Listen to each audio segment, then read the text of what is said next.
Okay, we're now live. Hello and welcome to Broadsheet on the Telly. My name is John. Hello and welcome to Broadsheet on the Telly. My name is John Preposterous Ryan.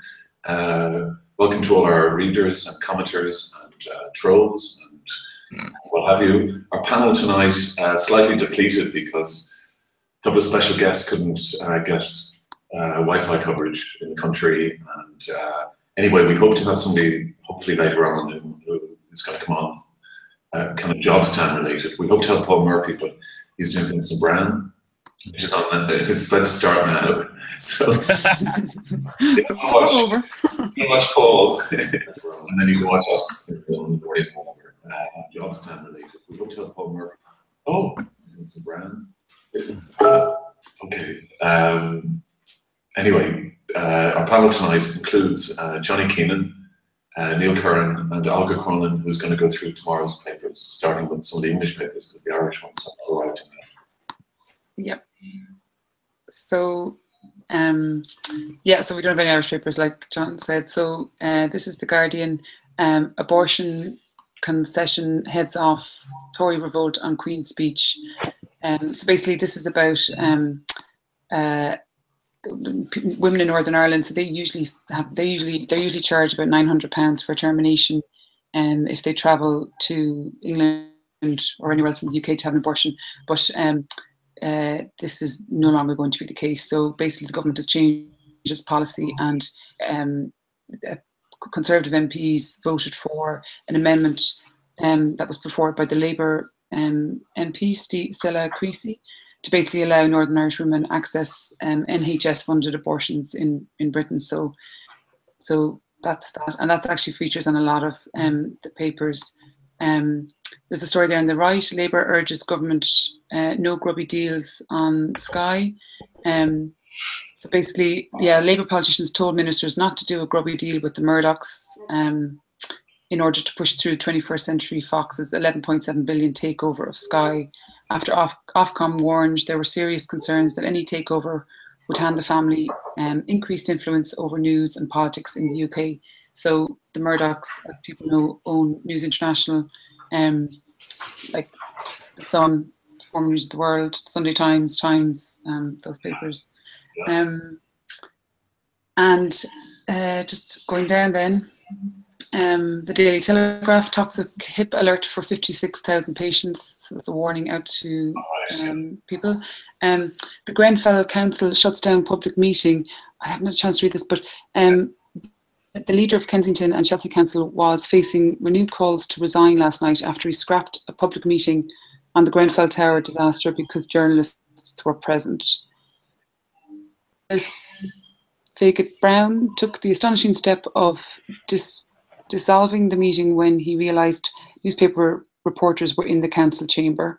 The move was condemned as anti-democratic, while Tim Farron, the Liberal Democratic leader, called it disgusting. Okay. I'll tell you what, I just want to go straight. I'll get the Irish papers will come in probably about the next 10-15 minutes or so, yeah? Okay. So I want to go straight to Johnny about the Jobstown verdict, really. I mean, and Neil, obviously. Johnny, were you expecting this result?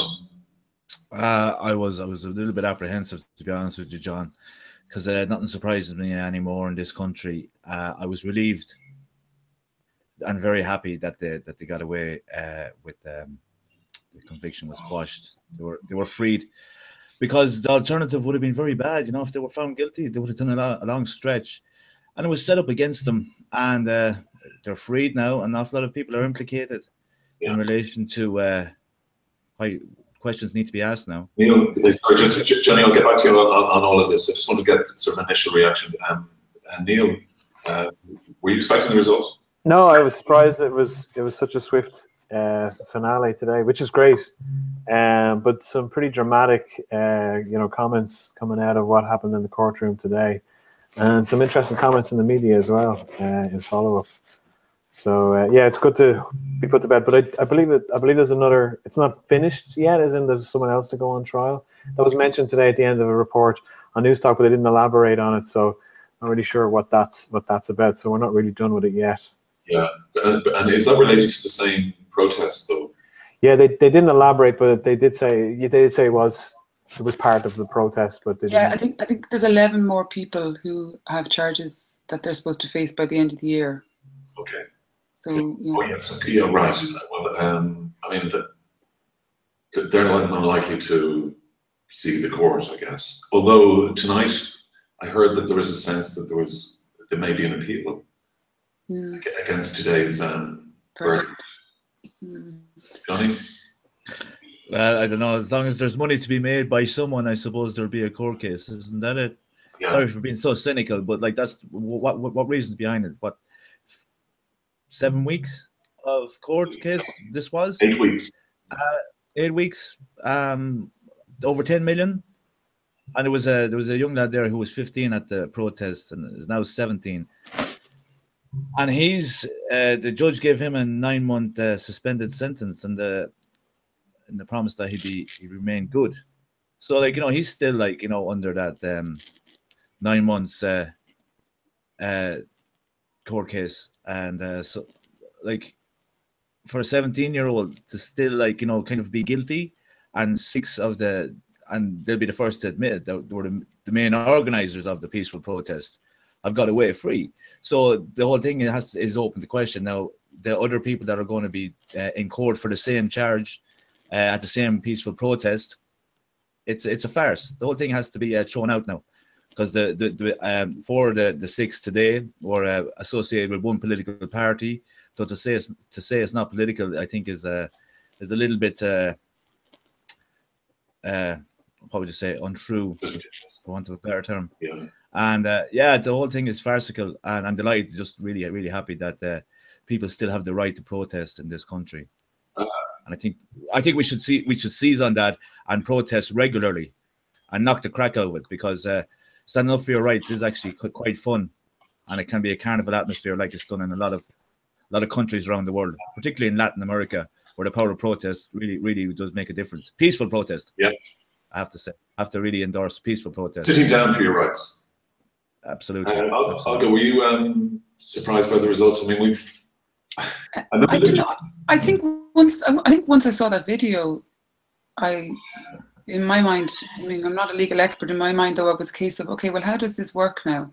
This is the aerial video. Yeah, the video from above. I was like, okay, how does this work now? If they're charged with false imprisonment, but we have someone in the Garda helicopter saying that they could have got out and there's no real hassle. Now, obviously, that's for a specific period of time. You know, she was in the car. Joan Burton and Karen O'Connell were in the car for 3 hours. But for me, that was kind of the thing that. Sorry. Well, on that, people have said, "Oh, that's an age of 30 seconds." Yeah, yeah. But it was a reversible situation, like even for that 30 seconds. So, and even when was it yesterday or earlier this week, when the judge directed the jury and said, look, she had 3. I'm totally paraphrasing here, but she had 3 kind of chances to exit, if you like. And so again, that to me, I was like, well, how does the false imprisonment charge stand up then once that's been made clear? But I wasn't certain. But how can you possibly be with the jury, you know? Well, the jury then asked to see the video evidence. I'm not entirely sure if it was that exact video that's been on social media since 2014, but that was one of the exit opportunities she had. Is that are they? Yeah. Well, I learned today that the plural for exit is egress or something. Egress, yeah, 3. That's the word I was thinking. Yeah, 3. So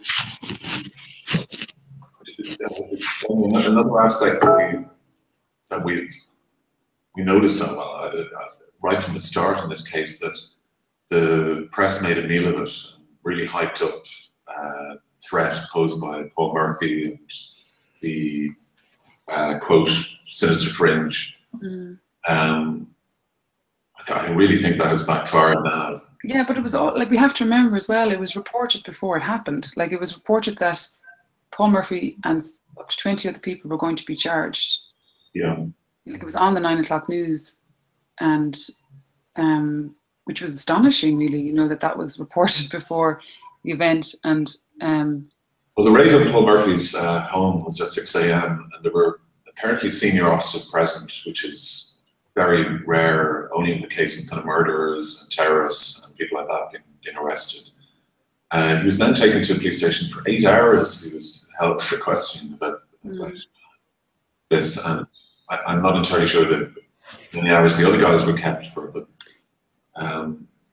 this is really... On the upside of that, though, John, sorry? On the upside of that, he was up before 7 a.m, so Liam must have been happy with that. Sure. Yeah, but also it's really, I think it's important to say at that point, John, what you just said there, so Ken Purcell was the guy who was, you know, the prosecution withdrew their charges against him, I suppose, was it 2 weeks ago? Remember the first guy he was found, you know? Yeah, Ken Purcell. Ken Purcell. Yeah. And so basically it was only, they were like, so it was only, it could only be reported from today after the trial was finished, that what had happened there is that the judge had found that the first 3 hours in which that man was, which Ken Purcell was held, was unlawful. So because it was unlawful, and so because of that, then the prosecution threw the case, and also I think the judge said that the officer who was investigating was kind of misled as to how the investigation was ongoing, and so this is why he was allowed to go when the case was dropped. So obviously they didn't go into that with the others, but perhaps these are avenues that they might go down with others, but we don't know the full charges for the others. You know, we don't know. So yeah, the timeline of all this is interesting. I've been reading Brendan Ogle's book, From Bended Knee to New Republic, which is about the water protests and how it has changed Ireland. And I'd forgotten that 2 weeks before this was the huge demonstration that was kind of ignored by RTE and kind of ignored by all the press, really. And then Alan Kelly's the bribe, you know, the conservation grant. That happened. And then Joan Burton was in the Dáil and went on, but then she did her expensive phones speech. You know, Hollywood would be in the halfpenny place compared to what's done here. This was against, there had been allegations of guard abuse on protests. So she was responding to that the guard weren't being heavy-handed. She was defending the guards and going on about the filming and all this. And ironic that the filming is the undoing of the case. But then, after, with all that, you know, the expensive phones, the kind of taunting, the baiting, she goes into Tala for this thing, and I mean, I don't condone whatever, but you'd almost be surprised that there wasn't even worse than what happened. I mean, more. Yeah. A lot of tension going on there, as you said, on the back of everything. So sorry, I didn't want to. No, you're right, John. That was interesting what you said there about that book Brendan Ogle is coming out with. But like there's a serious amount of tension going back to that time. There was an awful lot of anger amongst people within the country, especially in places like Jobstown, which is a disenfranchised area. And Joan Burton had made solemn promises to that area, and what she did to unmarried mothers and the welfare state, you know, it's like she broke every promise, and then she thought she could go in there and not have the anger vented back at her, and it was vented back at her, and it was because of people like Paul Murphy that kind of were able to calm the situation down. It could have been a hell of a lot worse. Yeah, but you know, that's the way I remember it anyway. And Neil, there's a kind of visceral hatred of Paul Murphy. We see it in the comments. That is, and you see it in the press as well, with, you know, him being, you know, characterized as this wild revolutionary Marxist. Yeah, I think you're doing something. You're moving something that's making a. Probably my ego, John. No. Everybody stop. Somebody's doing something that is. Yeah. Okay. Probably Paul Murphy himself. Yeah, What's the basis of that, Neil, do you think? Well, he just kind of screams sensational nonsense a lot of the time, and you know that wears thin very quickly. But you know, with the trial, you know, he was on path to becoming a martyr. Should he have been successfully charged? But you know, still not a fan of the guy, and you know his party's views. It just seems to be another extreme view in politics, which doesn't really work, no matter where the extreme view lies. But you know what I find is interesting. Sinead Ryan tweeted today after the trial. I'm just looking at her tweet here. She said, "Nobody wins on the Jobestown trial." This is a quote. "The victims get no justice, and the accused wanted to be jailed martyrs," which I thought was a very strange tweet to send afterwards. And she got a lot of backlash on Twitter. I didn't look at all the comments, so there could have been keyboard warriors involved there. She got a lot of backlash for that. So it's very interesting to see how it's been digested by the press and the media afterwards, you know. So there is an element of martyrdom amongst, you know, of Paul Murphy, whether we like it or not, because, you know, the right decision was made, I guess, in the end. And it was interesting as well the way the judge told the jury, you know, to effectively dismiss the evidence produced by a number of guards and just lean on an edited videotape, which, you know, would make you wonder, if they were lay people, would there been a question of contempt of court for producing evidence the judge didn't see fit? And it's just very, very, very strange altogether. Well, I mean, it basically says that the Garda statements are untrue in the main. Yeah, without using those words, that's effectively what's being said. Which makes me kind of wonder then, well, what's behind it? Because I don't know whether those guards went in off their own back to make those statements, believing them to be true, or whether there's a hidden force that we don't see, which, you know, I know that sounds like a conspiracy theory, but maybe me and Paul Murphy will agree on that one. But yeah, just kind of wondering who's behind it, who's supporting them, who's backing up. You know, that if one of our judges is saying, don't mind any of that, focus on the video, makes you wonder. Yeah, Johnny? Well, it's the establishment, whether they are or not, but as a group, they're the An Garda Síochána is part of the establishment. So it was against these. It was against political party. Look what they stand for. I know you say you don't agree with their principles and manifesto, Neil, but basically they're all about what Corbyn is about in Britain, and that fears the establishment anywhere where there's policies that give the rule back to the people is very scary for any elite organization, and there happen to be a lot of them involved in this court case, so they are running scared. This is a monumental court case. What happened today has to be the change of where people can actually stand up and be counted by peaceful protest. And the jury are the winners here today. They stood up and they were counted.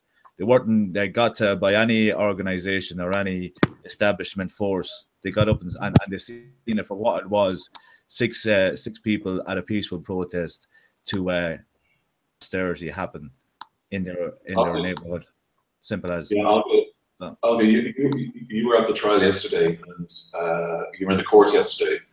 Yeah. And you were saying that the atmosphere among the journalists was quite muted. And well, I mean, I was on the outside. I wasn't talking to many. I don't know many. So, but like, I had a brief conversation with two, and they seemed to be thinking that, well, one or more would be found guilty. But didn't somebody say to you it was like a Zulu situation? Yeah, someone did say that. And saying that the trapping of Joan Burton was like the Zulus trapping the British during the Boer War, you know, where Michael Caine killed I don't know how many. So very kind of. I've seen it from the journalists, you know, the tweeting, very strange and derogatory about the protesters and the nature of the protest and what they're about. But I guess we have to remember it's coming off of a general kind of pushback against the you know, the anti-water charges movement already, you know. So like, I think remember is it Owen Devereux from University of Limerick? He did a study on sinister fringe in this term, and how you know, the protests were kind of put across in the media, and it's worth going back. I think if anyone, I think it was called The Myth of the Sinister Fringe. But, oh yeah, there's a post actually. Yeah, and I think there must be some kind. I mean, there was an uncomfortableness. I remember myself at the time when there were marches, and there was kind of a reluctance, or just a general kind of uncomfortableness with this idea that people were marching against water amongst journalists. That's just my feeling. I'm not an expert. I can't speak for everyone, but that was my feeling. Yeah. But I don't know. The reasons could be so manyfold. I mean, a lot of journalists, not a lot, sorry, maybe probably less than more, but you know, some journalists, they earn enough money. The thought of an extra bill doesn't worry them. Well, I think you know, if your paper's agenda, say if you work for the Indo, it's obviously going to be pro water charges, pro meter installation, just because that's the corporate, you know, the business model, yeah.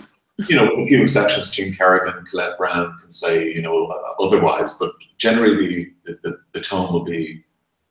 But what I can't understand is, why would they tweet now? Like, you know, they don't have to tweet nasty stuff now about the protesters or about the trial or about the verdict. You know, they're not being paid to do that. That's, you know. Sorry, Johnny, or if anybody wants to.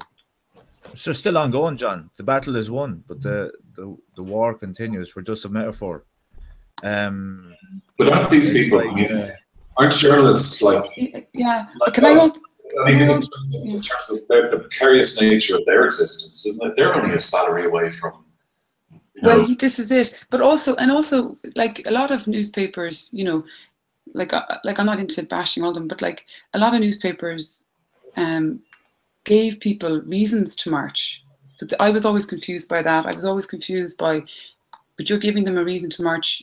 You printed the story about whatever in regards to Irish water, in regards to the setting up of it, in regards to how money was spent, in regards to who was chosen for different things. Like, a lot of newspapers gave reasons for people to go out to march, but at the same time, possibly, you know, demonize is a strong word, but possibly did demonize them, or maybe ignore them until it was much later, until the point that they themselves then thought, okay, I'm not going to pay my water. You know, this is a farce. This is a farce from start to finish. But it took this long, this massive long time for a lot of people. That's just my feeling on it. But yeah, well, I almost felt like people like Joe Duffy, and you could hear them. They took this personally, you know. And I think for reason, like the Indo, okay, the water meter is. It's Dennis, you know, SiteServe, Activo. On the RTE side, then, it's kind of very close to home in a way. Like, you know, water charges, meters, you know, TV license, you know, hang on here. I'm going to pay for, okay, I'll pay for water, but maybe I won't pay my TV license, you know, or something. I mean, something hit RTE as strongly as it did the Indo, in terms of their reaction to the protests. And we can say protests, this was like 80,000 people, there wasn't one arrest that day. They were women with taps on their head. I mean, this isn't sinister, there's nothing sinister about it at all. But we could see it. And they were trying to present a reality that wasn't real. But perhaps it was just, maybe it was because it was just such new ground, you know, to have that many people out marching over something, you know, that it wasn't abortion, it wasn't, you know, it wasn't, you know, it wasn't medical cards for people over 70, or, you know, but it was like pushing against, you know, a quango, like a state, what they wanted to be, like some sort of semi-state service, or, you know, but the fact, like, yeah, anyway, but the biggest thing for me was the fact that a lot of newspapers gave reasons for people to march. They literally gave them the reasons to march, but then they kind of then they wouldn't cover, didn't they wouldn't even respect cover, them enough to they wouldn't even cover the marches, and yeah. all the pre-publicity would be around the businesses losing business. Some of the post coverage was about the businesses losing business during the day. Although, like the Sinister Fringe have no money, they're 80,000 people aren't going to spend on coffee, buy a book, maybe buy an umbrella, or it's been a very, very strange 4 years, hasn't it? Really. And I guess the coverage was never about water charges. Traditionally, we're not a nation of protesters, really. With the exception until the Savita case came along and people took to the streets. I'm sure people on this panel were maybe with exception of our friend Johnny, but certainly, people, when we'd see people protesting in the past, it was always that Irish thing of, would you look at those fucking idiots there protesting before we even know what they're protesting about. And then we have this issue, water charges, which is the MacGuffin to kind of, it's an issue that affects every single person in the country directly, unlike, say, abortion, where the perception is not quite the same, and you have a chance to there's a class element to it. You take Paul Murphy and the AAA as they were at the time, and who's their enemy? Well, their enemy is capitalism, is business, is the establishment.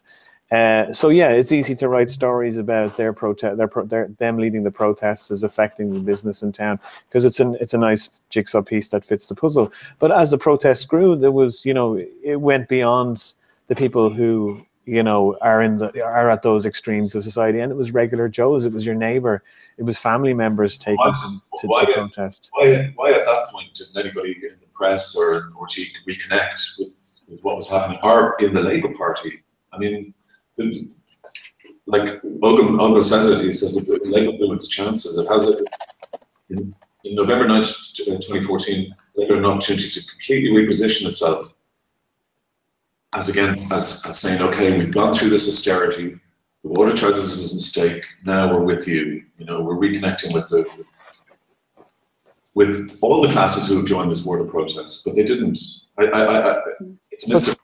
But big players had a lot to lose. I mean, the whole water meters thing, there was political interest. The companies involved had influence in political circles, and the state broadcaster had their hand in the pie as well. There was just too much at stake beyond the message of the day. So, and look how long it's taken for the whole water charges thing to be dropped, but it's still, that's a story that's not going to go away, and not because of water charges. Like I say, it's a MacGuffin. Yeah. What is a MacGuffin? Oh, John. I know, but tell our viewers. Go watch a couple episodes of The Simpsons. It's a device. It's a thing in storytelling. That brings you to the story or to the plot. Every episode of The Simpsons has a MacGuffin at the start of the show, which brings them to the plot of the story. I thought it was MacGyver. And that's when you damage a water meter with a paper clip and you never have to pay any charges. You can fix it with chewing gum. Chewing gum, yeah, there you go. Johnny, I have to say the best crack I had in the last was at one of those marches. This one day it was just amazing, great fun. Absolutely. Yeah, great camaraderie. You can run into the most interesting of people. And also, and not very left-right. I didn't find it was this left. Yeah. No, people who would have been, like all ages. A lot of people were over the age of 60, but was my experience. Over 50, 60. Sorry, I totally cut in you there, Johnny. Sorry. No, you're grand. You're right. That's exactly the way I seen it as well. The elder generation are great for protesting over something that's a human right, and they know how hard it was to get water or anything back in the day. Water that they got flowed very, very well from wells, and it's like it is the way in relation to why I won't pay the water tax was always because it needed to be privatized, because the people in the know, who I kind of listen to, people like Noam Chomsky, says that water will be in years from now will be as expensive as oil. And so if it's not within the constitution, that it will never be privatized, and then you bring Dennis O'Brien's company into it, and you're going, what's going on here? What's going on here? So it's the corporates against the people. So whether it's capitalism against communism, that I don't buy into that. I just buy into these are basic things that people need, and I align that with housing and health and education. So they're basically socialist ideals, and I think that most people in this country would say that that's what they want. So I'm not saying everyone in this country is a socialist, but everyone is more veering towards a social way of life as opposed to capitalism, and that is the biggest thing that's happening here around the world, and Ireland is just part of that now. So in relation to the idea of people being galvanized, for years we knew exactly what was going on, and the water campaign galvanized an awful lot of people, and now continuing from that, you've got the right to change. So that's going to be something that's coming down the line. They're having forums in September, so that, you know, the left's awake, very much awake now. So what's going to happen next is going to be very interesting, and it needs to be strong, rational, and reasonable debate is what's required now, John. And you can have all the trolls you want, but we need people to come out and give us your case for the betterment of Irish society, and that's where we are right now. Time to be working in relation to building Ireland, I think. All I would say is that I don't think it's just the left. I mean, we're all awake. You know, we're all waiting. A lot of us. Yeah. I mean, I don't think. I hate that word progressive, but you know, people from all political persuasions knows that there's something critically wrong here. Wrong with the Guards. Wrong with the way the press demonize, bully, and mischaracterize, and are vicious. You know, where are they, John? You see, the thing is that there's not enough of these people in the mainstream media, so therefore the mainstream media would like to think they don't exist. Why are we doing this for 21 weeks and we haven't had anyone from one of the main political parties to come on and give us their spiel? But they're all converging in closed doors and back rooms to make sure that they get in the next election. I want these people to come out and debate the issues of the day, as opposed to discredit everything else that's going on. There needs to be an awakening going on, and these people need to have a face and a name. Well, I think there are people who are conservative who are also, in a sense, libertarian, and they find that the right of protest being curtailed in the manner that they tried. I mean, if it would have changed the way everybody protested in this country, really. I mean, it would have been have a chilling effect on any sit-in and any college, anything that doesn't involve, you know, perhaps a hunger strike. You probably would get away with, you know. But just to get on, I'll get the papers are in. Should we? Yeah, shall I do that? Yeah. 2 seconds. Sorry, Johnny, I didn't mean to. No, you're grand, John. No. I made my point. Thanks. Can you see them there? You can. Okay, so this is the Irish Times. House prices to rise for up to 10 years. I'm only just literally reading them now, but so I think this is a daft report that's out today.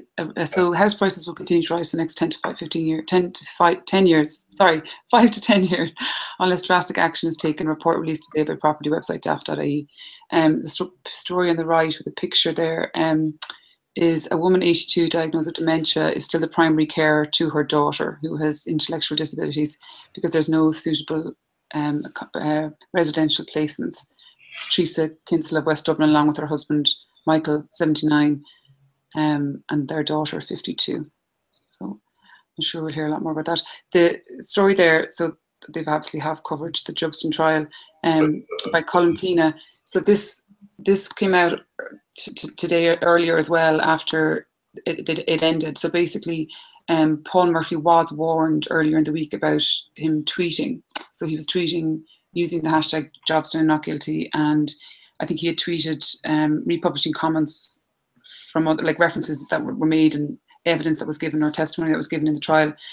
So so I think the prosecution brought this to the attention of the judge. Yeah. And the judge basically said, well, if he had been advised of the potential consequences of engaging in these sort of tweets at this point in the trial, she would say no more. So she basically said, okay, well, if he's been warned and he's stopped, and I think then after he was told, he deleted them, and she said, that's it. So that's what the Irish Times have focused on the front page. Okay, that's their front page story on the story that we've talked about. Like, there's something like 80,000, thousands and thousands and thousands of people talking about this on Twitter. And the one angle they go for on the front page, it is really amazing. You know, I mean, what are they afraid of? Well, I mean, I think the an uprising, sir. I beg your pardon, John? An uprising, I think. I have to. Peaceful. I think the purpose of it is to show that, like it says it in it, you know, publishing commentary on a case before a jury can constitute contempt of court. So that's why perhaps they're drawing attention. I did get Murphy and I did get social media. It's pretty good front page, you know. Anyway, sorry. Okay, no. So there's the Irish Examiner. So there's a picture, jobs on verdicts, no way we won't pay, and a picture of the guys outside the court. We know 6 defendants have not been found not guilty. TD demands a full inquiry. I'm guessing that's Mick Barry. He was in the Dáil just as the verdict came in, actually, and told the Dáil when it happened. Over on the right, alarm over 89 missing homicides in official figures. This is in relation to the Central Statistics Office crime statistics. I think that came out during the day. And so, yeah, almost 90 homicides over a 14-year period have not been included in the CSO crime statistics. I think it's because the names of the victim weren't, in the latest controversy to surround Garda crime statistics, the policing authority was told yesterday that 89 homicides between 2003 and 2017 had not been reported to the CSO because they were flagged incorrectly on the Garda pulse system. So yeah, I think the victims' names weren't placed on the pulse system correctly or something like that. I read that earlier, but that's that. So yeah. And also, I just want to say there, in relation to the policing authority, I didn't know. I just want to see if it's in a headline there anyway, because it's possibly in these stories and I just haven't seen it. But in the policing authority, it was on RTE earlier today that so Doreen Sullivan was before the policing authority, and apparently she said that I'm just going to read this out. So they were talking about the civilianization of some, that they're going to recruit like 500 civilian staff members over the next couple of years or something, but it's something that's been happening too slowly. That's what they were discussing. So she said, Mrs. Sullivan said progress on civilianization is the one issue she would like to see delivered within the next 6 months. The Commissioner said the progress to date she is most satisfied with is the change in public perception of An Garda Síochána. She said that in April 2014, it had fallen to an all-time low of 46% satisfaction, and today it is at an all-time high. This is like the public perception of An Garda Síochána with satisfaction rate. Is that an all-time high? Is that an all-time high? We go live to Neil, our Garda correspondent. So anyway, will I close it down? Sorry, yeah. Sorry, he's bad to the bone. Serial thief shot by farmer's son, shatters leg, falling 3 falls while high on crack. Murphy protest charge rubbish. Jobstown 6 accused TD Paul Murphy last night rejoiced after being acquitted of falsely imprisoning Joe Burton. He said the jury has done us all an enormous service by defending our right to protest. Verdict delight. Okay. Well, what do you make of the Irish Times coverage? Jesus, I have to say, I mean, it doesn't make any sense. Neil? Sorry, John, I missed that. Say that again. Neil, you have to defend the Guards and the Irish Times now. Oh, well, one at a time. Yeah, I mean, you're going to push me again and ask me to disband the Garda Síochána, but I'll say it again, you know, the few bad eggs don't make whatever the expression is. Every week I ask you, do you think the Guards should be disbanded and a new force take over their place? It's an interesting question, John. I've been asked that before. The second question is, what is it going to take, Neil, for you to? I mean, You can't we can't brand 12,000 people with the one brush. Is there 12,000 guards? I think there's about 12,000 guards. And like I say, start with cleaning out the top and work our way down. Okay. But she won't go. She just won't. No, I don't think we're in the dystopian zone yet. Okay, why won't Noreen go? She won't leave. Well, I suppose she. I mean, like, how can she go? As in, like, what would make? I mean, I don't know. The government isn't going to make her go. No. I think perhaps we'll have to wait and see what happens for the Charlton inquiry, which is starting next Tuesday. Everyone. Yeah. So, you know, perhaps that. But look, you know, it's fine. If she doesn't go, she doesn't go. Going back on the Charlton inquiry again, the journalists are a lot of journalists are not cooperating with the tribunal in relation to revealing their source, although the source has given a waiver. Again, we don't know whether it's the individual journalists or their organisation. It could very possibly be the organisation, especially if it's true, because Colm Kenny had a piece in the Business Post last week, and he was saying that the journalists aren't, so these journalists are from all different outlets, like all of the papers pretty much by and large, bar the Business Post, I think, and the Journal, which isn't a paper, but by and large, so Colm Kenny anyway, was reporting that they're just going to have one legal team. But between them, all these different journalists from different. Yes, we and I gather also Noreen O'Sullivan and Martin Callanan will have the same legal team as well. Just really? Yeah, really, just to throw that in there. Yeah, so the same legal team. Who are they? Who's paying them? For the press. I mean, for the media. I'm guessing that they just divvy it up. I guess, you know. Right. I don't know, but I had no idea that the Martin Callanan and Noreen O'Sullivan were having the same legal team. Yeah, I heard that today. That seems remarkable. Yeah, that doesn't make sense. Yeah. Okay. Well, I could be wrong, but you know. Anyway, but I mean, the thing is, either or. Like, it just throws up the question as to how the tribunal can be reported by those organisations. Like, how can they report something that, like, obviously Peter Charlton is going to discuss this, right? Like, he's going to say, well, we've written to X amount of journalists and X amount of journalists haven't responded, or we have had no cooperation, or whatever, and for whatever reason. But how does that news organisation cover that? Yeah, and I think and the whole matter, you know. Yeah, sorry, Neil, did you want to get in? No. Johnny, will it be live? Will it be live? Sorry. I don't think it's going to be on, like, live streamed. You mean to watch? No, I don't think so. No. Like but I think they're going to put up the transcripts pretty quickly.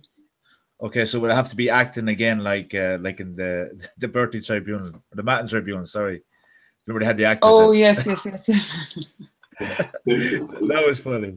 Dave Taylor, who I've never met or don't know, or we've never had any contact, as far as I know. I think he's incredibly brave in a sense that he's telling on himself as well. You know, he's saying that he told these journalists spreading kind of the paedophile rumours about McCabe, which were completely untrue. But he's sort of saying that against himself. He's also completely exorcising away himself from the Garda at all. I mean, that was probably where all his friends were and colleagues and stuff like that.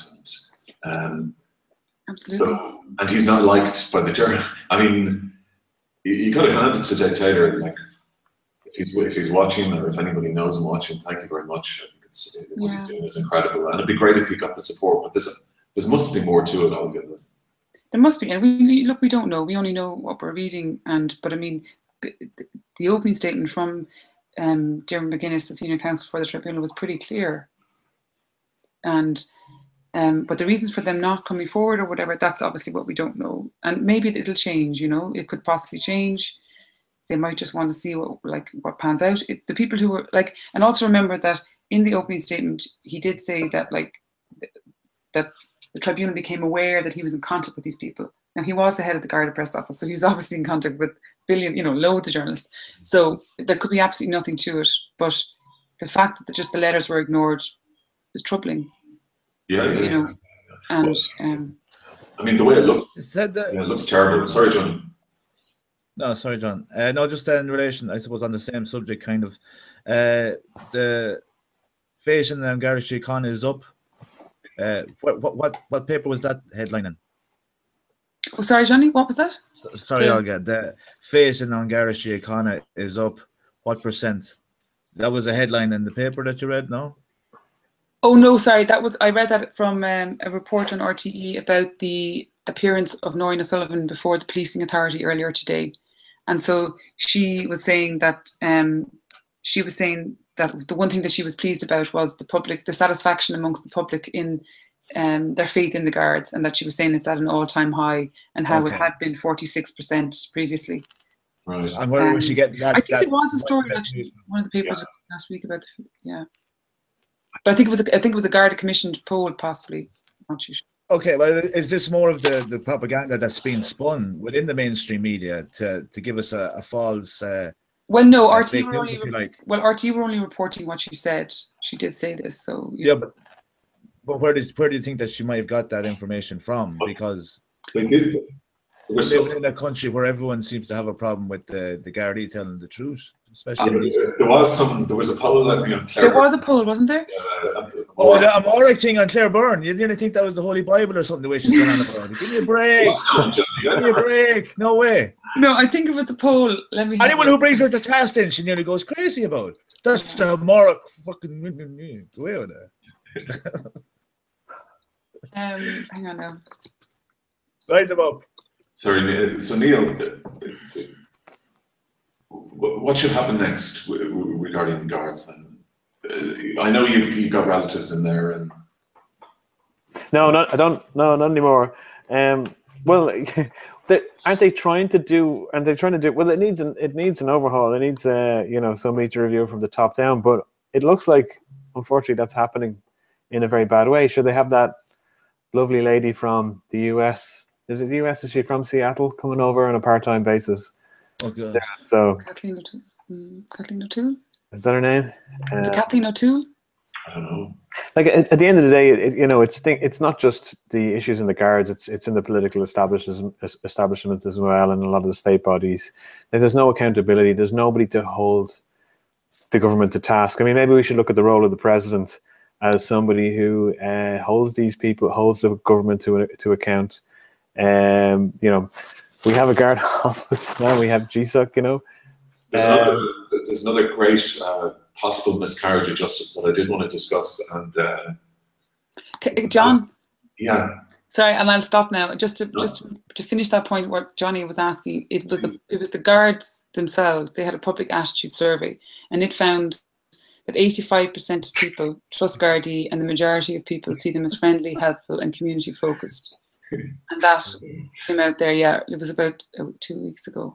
So the Guards conducted the survey. They did their own survey. They conducted their own survey. 6,000 people. It was carried out by an independent company, and it was of 6,000 people, and that's the result. 85% of people trust the Guards. I think the poll was in relation to how people feel about crime and the work of the Guards. There you go. Anyway, sorry, John. Yeah. Thanks, Olga. No worries. If a guard rang me and asked me, I'd say, we love you, you're grand. It'd be awful strange if they were ringing you where you're living now, though, John. Maybe that's why you're there in the first place.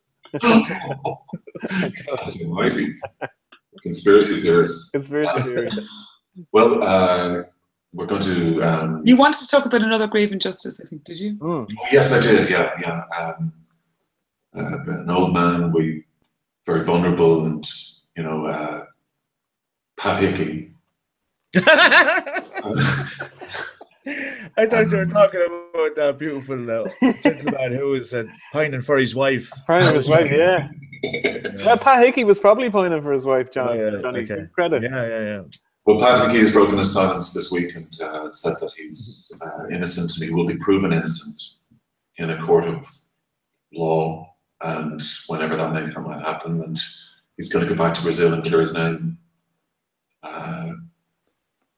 I felt very moved by that. Johnny, you didn't. Yeah, well, 1.3 million is cost, and the Olympic Council have to pay, and what was it, 400,000 that the legal team is being charged or charging in Ireland, and 200,000 in Brazil, and then there's about 500,000 there going around somewhere. Champagne, what they call Campinas. Maybe they're doing a re-release of the girl from Ipanema or something. I don't know, man. It's just. I'm just saying, it is very, very difficult to feel any sympathy or empathy with. Absolutely not. I'm sorry. He did give an example, though. He did an interview with Paul Williams, the great crime journalist. Ironically, working with News Talk. But he did the interview, and he said that there was a guy associated with some other ticket racket, and he was vindicated. That was 2 years ago, associated with the World Cup. So the pattern of events, as far as Pat Hickey is concerned, is exactly similar. So he reckons that he's going to be vindicated when all the information is becomes more transparent. Well, that's what 1.3 million legal advice will get you. You know. But it's a beautiful building in Holt, though, John. It really shines up the place. Those gold Olympic rings really add an awful lot to Holt. Yeah, well, I'll say it. The way Joe Duffy interrogated the Brazilian police officer, compared to the way he dealt with, the fairly brutal behavior of the guards during some of the protests. It's our sort of stuff that's on video, that we can see it. But the way he tackled this Brazilian police officer about the manner of the arrest and the fact that it was filmed. But Joe Duffy gets stuff done, John. I'm just going back to what I thought you were talking about, a good news story this week, which I think we should always try and squeeze into this hour. About that. I agree. Yeah. Thanks, Olga. That elderly gentleman who's such a strong story there in relation to being separated from his wife due to not being able to get into an old folks' home.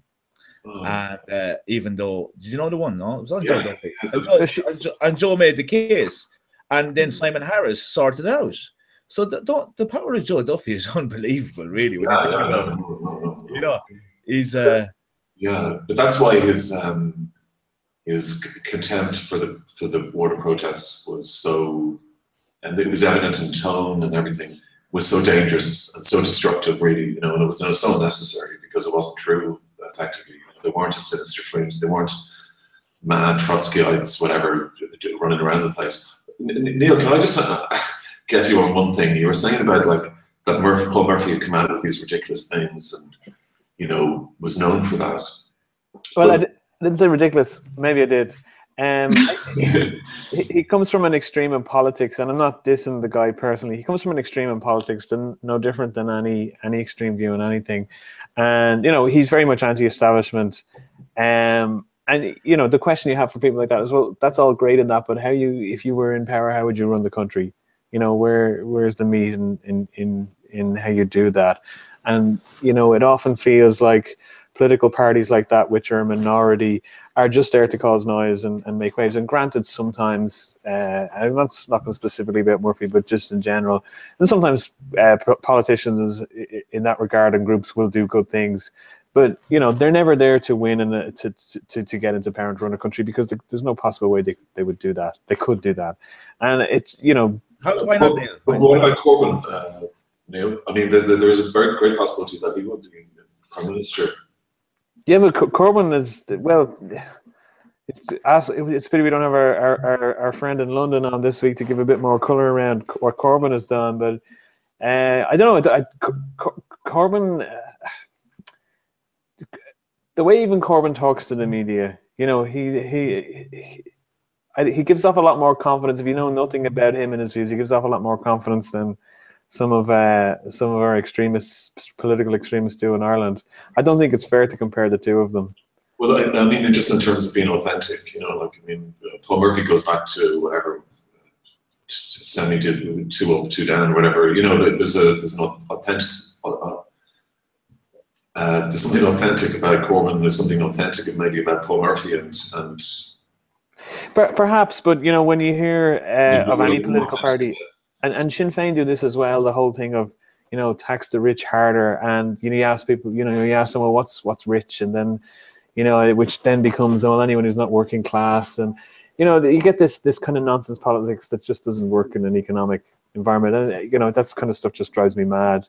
Well-meaning, I'm sure, but not very realistic. That's just my own view, and I know I'm not alone in that, and I'm probably coming across arseways with that. But no. It's great that we have a defender of the establishment on the show. I'm not defending the establishment. Leave my friends alone. No. We're like this. Okay, people who say you're like an establishment plant, I don't buy into that either. Okay, I just want to say that. Listen, Noreen's trying to ring me there.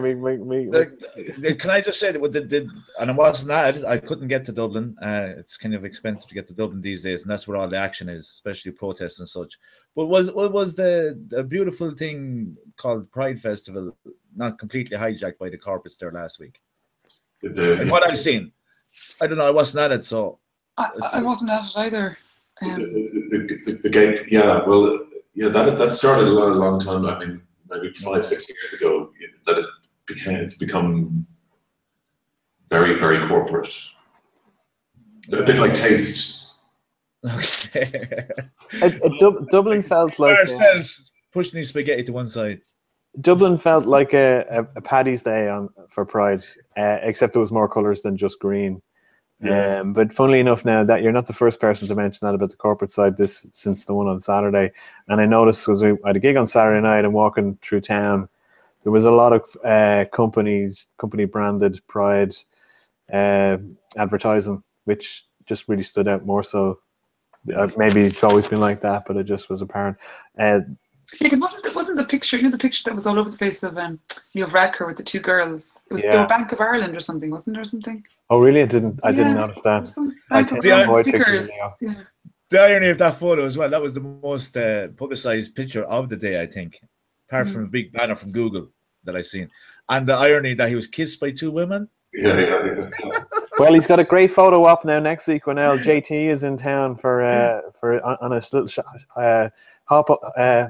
stopover on the way to, is it the G20 then the week after? Oh, just and we'll have 2 of the 2 young hot politicians, the 2 hottest youngest politicians in the world. Be interesting to see what will come out of that. There'll be points and Trudeau that night. Yeah, Trudeau, and he's going to have to get a new suit. I think we mentioned this last week, but who, Trudeau or Varadkar?